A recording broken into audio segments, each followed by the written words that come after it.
Hey, I'm Nicky Numbers, I'm a professional poker player, and today I'm going to help you learn how to evaluate your starting hand. So you sit down at the table, you get dealt 2 cards, you peer at them, now what?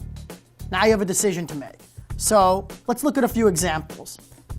We're going to start off with a hand like King 9. This is a hand that is commonly played by a lot of amateur players because they see 2 fairly big cards, especially with a king present. This hand is actually a terrible hand. Unless you're moving all in with it pre-flop for a small number of big blinds, like less than 10, it really doesn't have a lot of playability. It rarely hits the flop. When it does hit the flop, it flops a 1-pair hand, and the 1-pair hand that it flops always has a fairly bad kicker. Or it's a low pair, like as in the case of King 9 when it hits a 9. And when it hits a king, 9 is a terrible kicker. So it's just problematic. It doesn't flop straight draws, it doesn't flop flush draws, it doesn't flop draws of 8 outs or more. That drastically reduces its playability. Let's take a look at another hand. Deuce offsuit. This hand is certainly in the same category.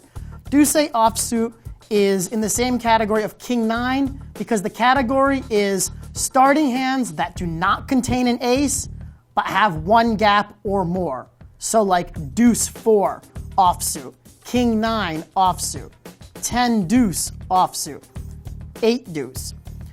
These are all hands that don't work together in multiple ways. It's almost like playing 1-card poker. Why only have 1 whole card working for you when you can have both? Take a hand like Ace Queen.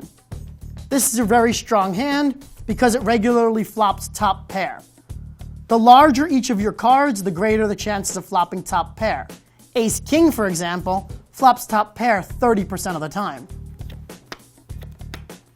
Pocket Queens is certainly a great hand.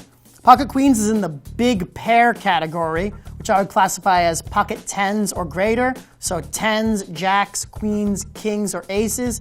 These hands all have a lot of inherent value just because they're dealt so rarely and they're such a large pair.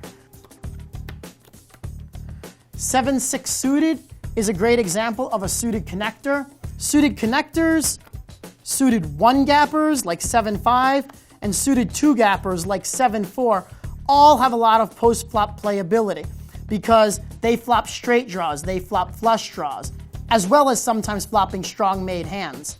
In fact, a true suited connector like 6-7, where it's directly connected and there's 3 cards to a straight that you can hit on the top and 3 cards to a straight that you can hit on the bottom, we call that maximum range. So 4-5 suited through Jack 10 suited are suited connectors with maximum range.